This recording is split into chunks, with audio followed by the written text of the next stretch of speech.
Their brains are not the same.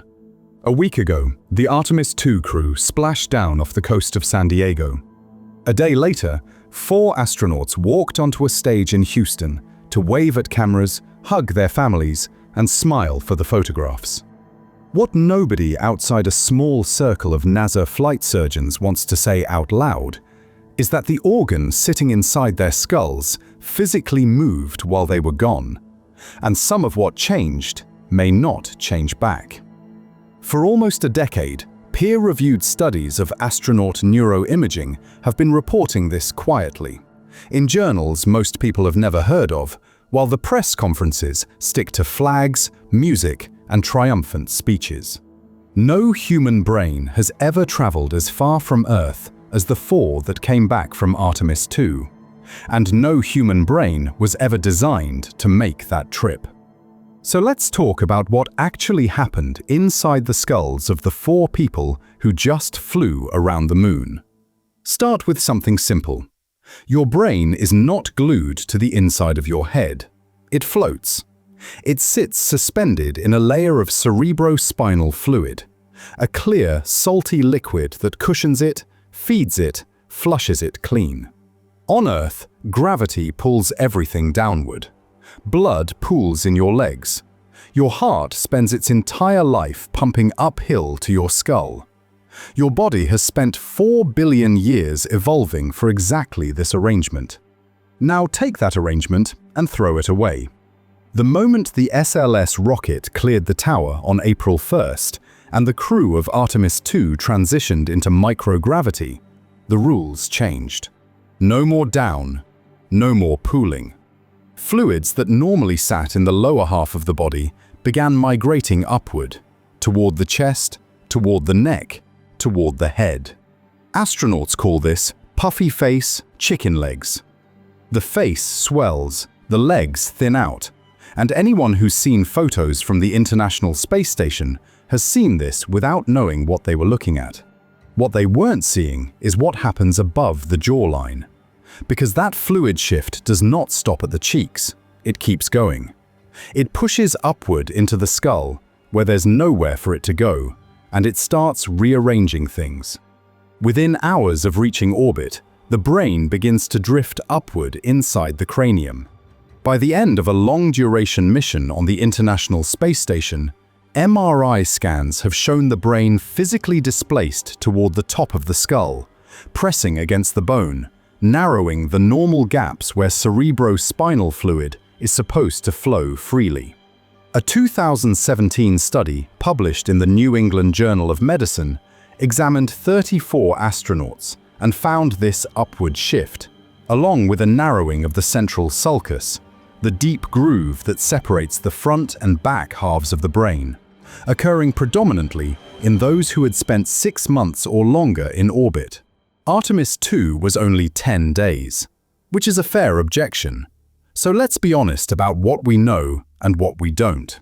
The most severe documented changes, the ones that frighten neurologists, show up in astronauts who spent 6 months or longer in microgravity.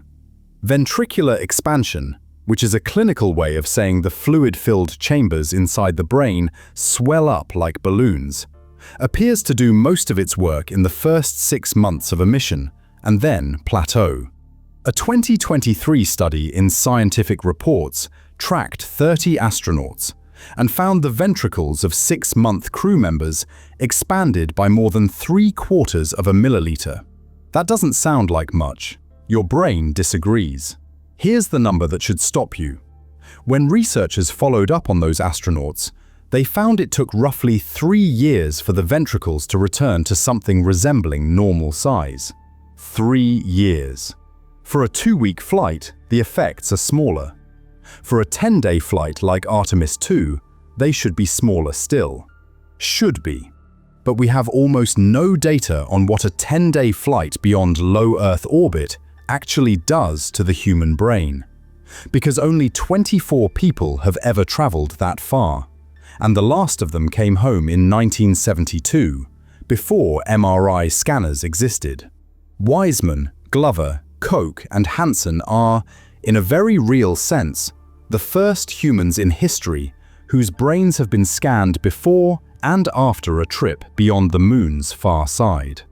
Whatever those scans show, we've never seen it before in a human being. Now layer on the second problem: radiation. On the space station, astronauts are still inside Earth's magnetic field. It's a weakened field up there, leaky around the edges, but it's a field. It deflects most of the high-energy particles screaming in from the sun and from deep space. The crew of Artemis II left that protection behind. Past the Van Allen belts, tens of thousands of miles above the surface, they were exposed to the full radiation environment of deep space for the first time in more than half a century. Galactic cosmic rays, solar particle events, high-energy protons and heavy ions that rip through human tissue and leave microscopic tracks of damage behind them. Orion's shielding helps. It does not stop them. A single heavy ion passing through a neuron can break DNA, damage cellular structures, and in animal models has been shown to produce measurable deficits in learning, memory, and mood regulation. The human brain has around 86 billion neurons. In 10 days beyond Earth's magnetic shield, a small but real percentage of them were hit. Nobody knows yet what that means. NASA's own risk assessments list it as an open question, and the Avatar investigation that the crew supported during the mission, studying how human tissue responds to deep space radiation, is designed in part to help answer it. Imagine this for a second. You're lying on your couch at sea level, and every few seconds, on average, a cosmic ray passes through your body. You don't feel it, you never will. Up there, beyond the magnetosphere, the rate climbs sharply. Invisible bullets, hundreds of times a day, threading through the soft, fragile architecture of your brain. That's not dread invented by a narrator.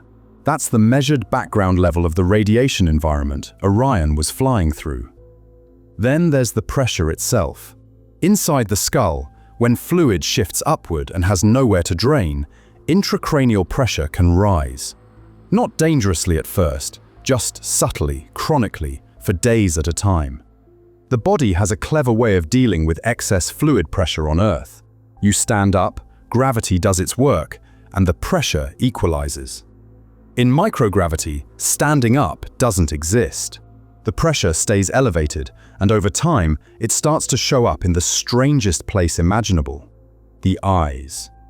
Around 70% of astronauts who spend significant time in microgravity develop a condition called spaceflight-associated neuro-ocular syndrome, known in the literature as SANS. The back of the eyeball flattens, the optic nerve swells. The retina develops folds, like a sheet of paper crumpled at the edges. Some astronauts come back nearsighted, some come back farsighted. Some need reading glasses they never needed before. A few have had choroidal folds that were still visible 7 years after their mission ended. Think about what that means.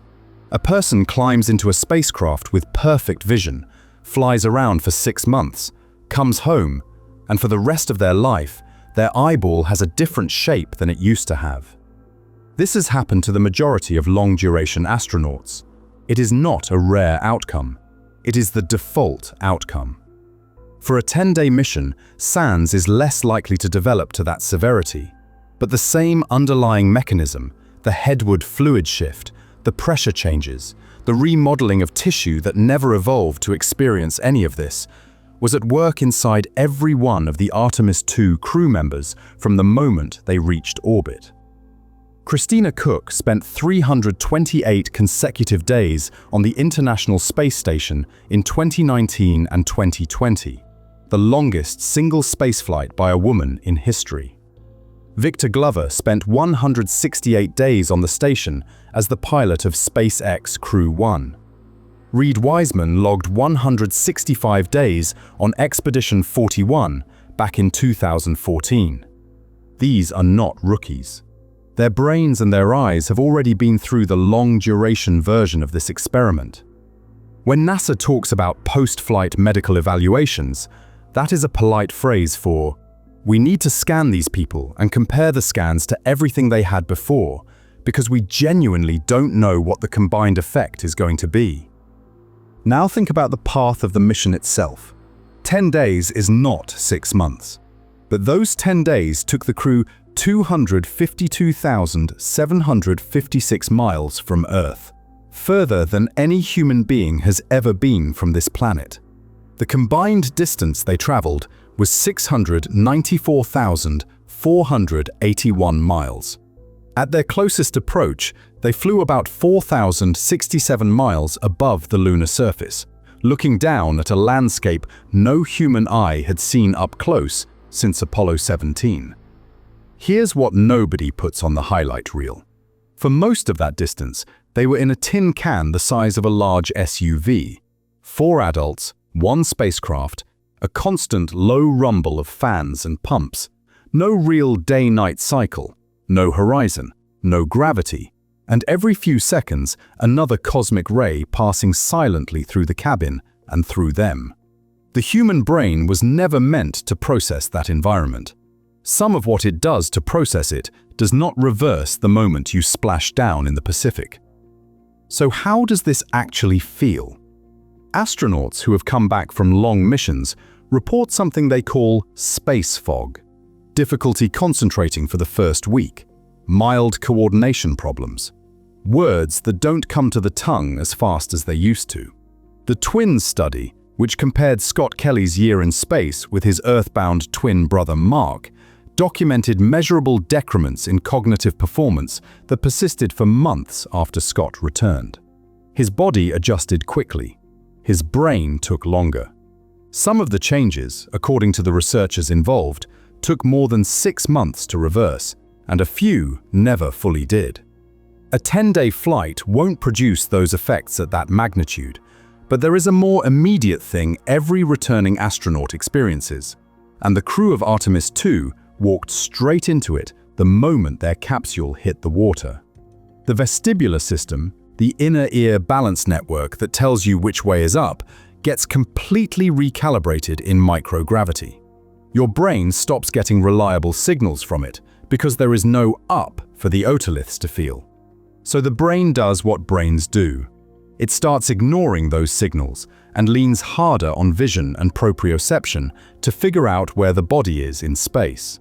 This is a useful adaptation in orbit. On Earth, it's a disaster. When you suddenly plunge back into full gravity, your inner ear is suddenly screaming, your eyes are saying something different, and your body's position sense is completely confused. The crew of Artemis II hit that wall the moment their capsule splashed down at 8:07 p.m. Eastern on April 10th. Within about 2 hours, divers had them out and into helicopters. The obstacle course, the balance tests, the motor coordination evaluations, all of that began within days. There's a reason NASA flight surgeons are standing by with careful hands when the crew exits the capsule. Walk too fast, try to stand up like a normal human, and the spinning starts. Commander Wiseman walked off the ship. His brain had to argue with itself the whole way. Now go deeper. What happens in the gray matter itself? Structural MRI studies across dozens of astronauts have found regional increases and decreases in gray matter volume after spaceflight, some of them persistent.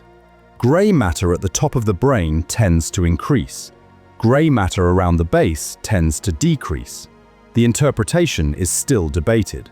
Some researchers think it reflects the brain adapting to new sensory input patterns.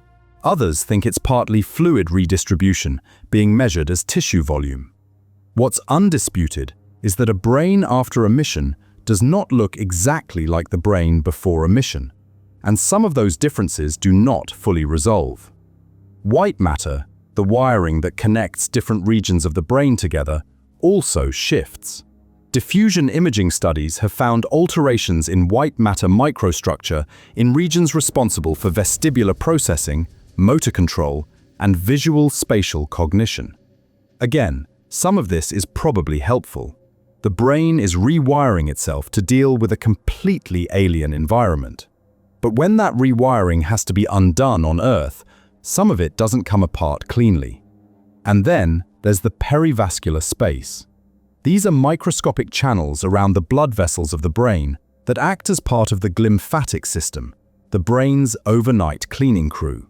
When you sleep, cerebrospinal fluid flushes through these channels and carries away metabolic waste, including the proteins that, if left to accumulate, are linked to Alzheimer's disease.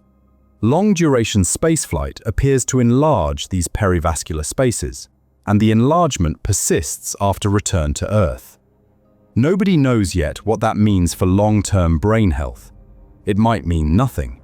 It might mean that astronauts who spend significant time off-planet are, in some small way, aging faster than they should. Koch then flew back up. Whatever cumulative effect long-duration spaceflight has on the brain, hers has had more of it than almost anyone alive. She added 10 more days, this time beyond the moon. When the next MRI scan comes out, it will be one of the most unusual neurological datasets in human history. None of this means the crew is in danger. None of this means the mission was reckless. None of this means the smiles at the Ellington Field reception were fake. Reed Wiseman lost his wife, Carol, to cancer in 2020 and carried her memory through the mission so intensely that the crew proposed naming a lunar crater after her. Victor Glover became the first black astronaut to travel around the moon. Jeremy Hansen became the first non-American. Christina Koch became the first woman. The emotional weight of what they just accomplished is real, and it is not diminished by the biology of what their bodies went through. What is diminished is the illusion that this kind of travel is routine. It isn't. Every time a human being leaves Earth's magnetic field, they age a little faster in ways we're only starting to understand. Every time fluid shifts upward into the skull, something up there takes a hit. Every time cosmic rays cross a neuron, there is a chance, small but real, that something is being permanently written into the tissue. NASA rarely speaks about this openly in press conferences. Not because of a cover-up. There's no conspiracy. The data is public. It's in journals anyone can read. The reason the brain effects don't show up at the televised reunions is simpler and sadder. They don't make for good television. "Welcome home, heroes, and by the way, your ventricles are enlarged," is not the note NASA wants to hit when 4 exhausted astronauts are hugging their children on a Texas tarmac. So the science goes quiet. The science goes technical. The science goes into the next year's risk report update, and the public walks away thinking the story ended with the parachutes. The story does not end with the parachutes. Over the next months and years, every one of the 4 Artemis II crew members will undergo repeat imaging, vision tests, cognitive assessments, balance evaluations, and cardiovascular measurements. Their data will feed directly into the planning for Artemis III, the first crewed lunar landing in more than half a century, scheduled to set boots on the south pole of the moon in 2028. It will also feed into the much bigger questions sitting on NASA's desk right now. Can we send humans to Mars without permanently damaging them? A round trip to Mars, with the current state of propulsion, takes somewhere between 2 and 3 years. Most of that time is spent in deep space, outside Earth's magnetic field, exposed to the full galactic cosmic ray flux, in microgravity, inside a small pressurized volume. Every one of the neurological effects Artemis II just tested at a small dose would be scaled up dramatically on a Mars mission. The ventricles that expand in 6 months on the station would have more time to change. The optic nerves that swell over half a year would have longer to be affected. The perivascular spaces that enlarge and persist would have longer to do whatever they do. And the return window is not flexible. On Mars, you can't come home early. The planets have to line up. If an astronaut develops neurological symptoms 8 months into the mission, the flight surgeons on Earth, with their 20-minute radio delay, will talk the crew through the problem. And the crew will then live with it for another 1.5 years before seeing home again. This is the future Artemis II just helped write. The crew didn't just travel around the moon. They delivered their brains, their eyes, their inner ears, their cardiovascular systems as test data. Every measurement taken on them between now and the end of 2026 will help shape whether the next generation of human explorers comes home the same people they left as, or comes home changed in ways we can see, or comes home changed in ways we can't. Sitting on a couch at 9 p.m., watching the official NASA footage of 4 smiling astronauts waving from a Houston stage, it's easy to think the mission ended on April 10th, that the story is over, that the victory is complete. And it is a victory. No one should take that away from them. But the real Artemis II is still unfolding, slowly, inside 4 skulls, inside 4 pairs of eyes, inside the quiet imaging rooms at Johnson Space Center, where a radiologist is right now comparing a before scan to an after scan and wondering, maybe, about the space between the two. Everything humans have ever learned about space has been written in instruments, in data, in photographs from the edges of what we can reach. This time, some of what we learn will be written in the tissue of the people we sent. They flew farther than anyone had ever gone. They came back. And the part of the story nobody is telling is that a piece of space came back with them, folded into the architecture of their own heads.